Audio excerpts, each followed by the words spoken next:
Please be seated. Now, for some of you who are visiting, I can always kind of tell who's really visiting here after having been here a few months. It's those of you who have picked the seats like we're sitting in the Boston Garden, the old Garden, when the Celtics were playing, and you cannot see right now. So those are kind of your giveaway. So if you need to and would like to look at me, maybe you don't, it's really okay.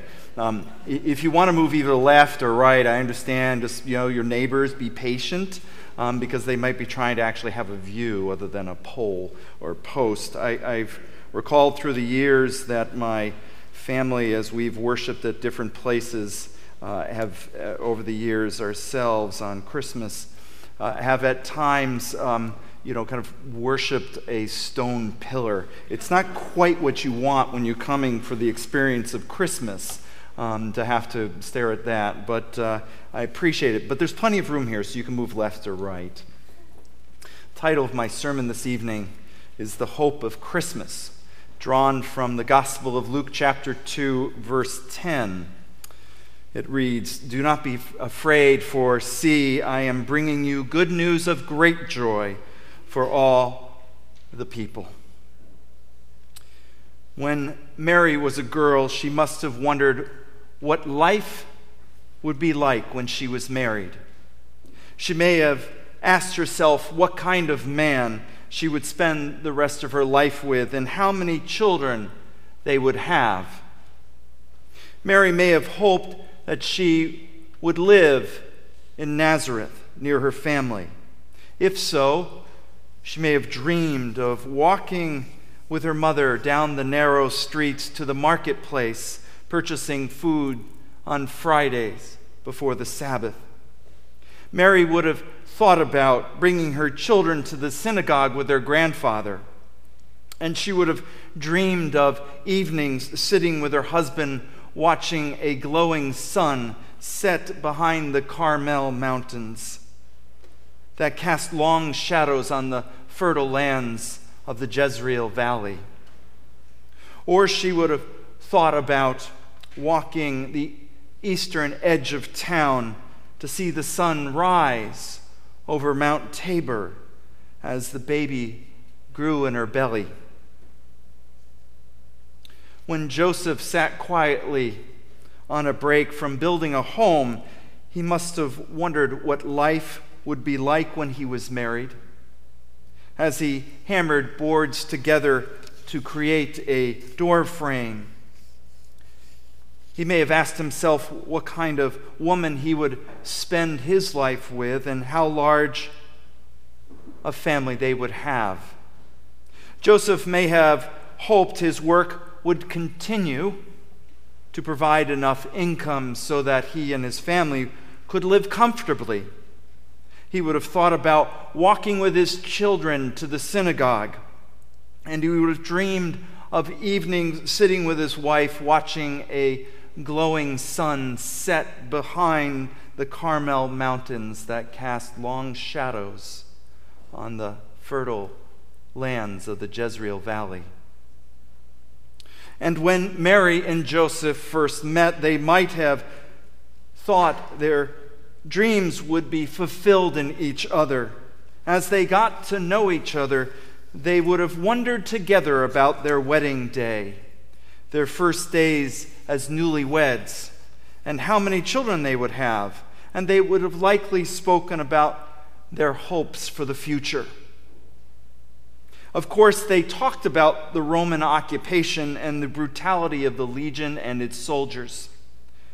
They would have talked about the challenge of life under the rule of a foreign power.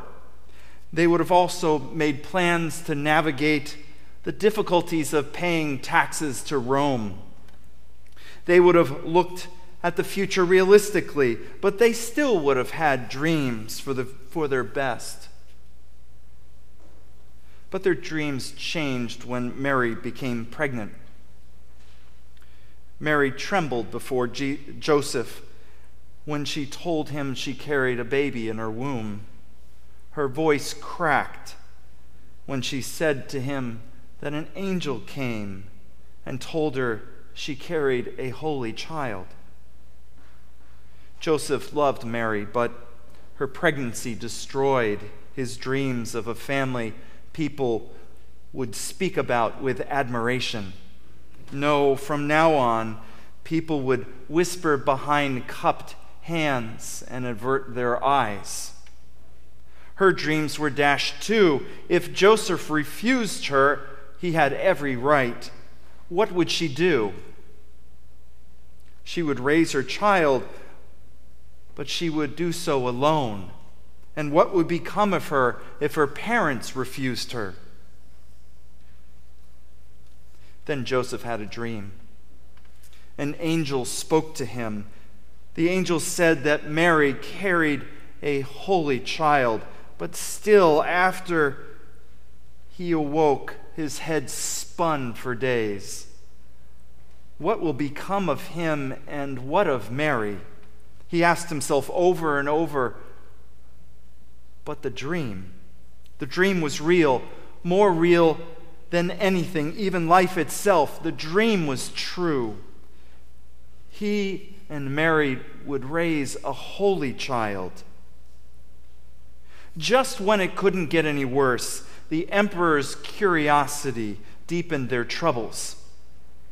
Joseph had to stop work, travel many miles to Bethlehem, and be counted. At least the trip would give them a break from the gossip and speculation of her growing belly. But the road was difficult, expensive, and fraught with peril. Gossip was bad, but a Roman sword, well. With every step, however, with every turn of the road, their thoughts and dreams changed.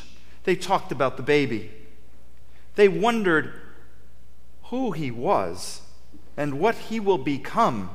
They speculated, thinking he'll lead a rebellion to rid the land of the Romans.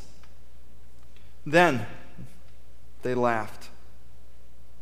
Right, Joseph would say, I'm a carpenter and you're a young woman. Who are we? We are no one. We're traveling on a road to a town to be counted because a man with real power is curious about how great an empire he has. But when they prayed each night, they wondered. The angel, the dream, what is God doing? What is really happening? Life is complicated.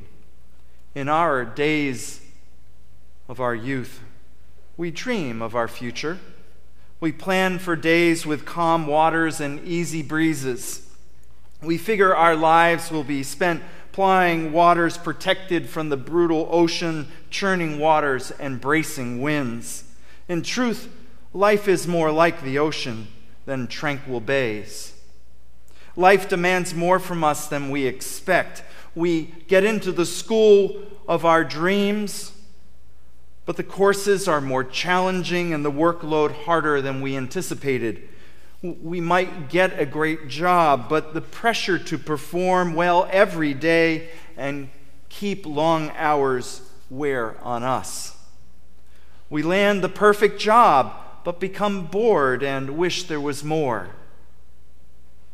Life is difficult too. We plan for family gatherings filled with joy, then family members become sick, trips are changed or canceled. Our loved ones die too soon. Our marriages run into difficulties. Our children struggle. Many of us, perhaps all of us, find that our dreams of our youth crash on the rocks of life. We dream of a future with calm waters and an easy breeze, but life can be relentlessly challenging.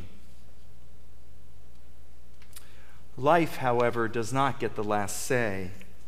We still dream, but they're different. Dreams of our youth are not seasoned with the experience of adult life. Life may not unfold as we expect, but in fact, it often becomes something more enriching and beautiful. On their journey, Mary and Joseph discovered something far greater than their youthful dreams.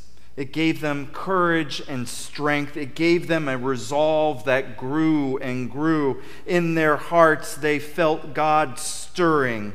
In their souls, they felt God's love growing. Their dreams of a traditional family were broken. Their dreams of stability and normalcy faded, but the divine hope and love in them and around them gave them the ability to face the future, whatever it may be. As they climbed the hills to Bethlehem, the divine light shone on their path. With each step toward the manger, their determination rose. Life is more than our youthful dreams. Life is more than fanciful thoughts of a placid existence. Life is more than tranquil bays that can take us nowhere.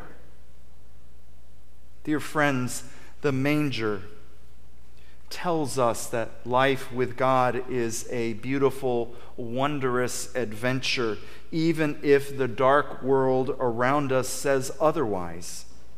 The manger gives us hope that darkness is not forever. There is light. There is a divine light to guide us. There is the light of God to lead us.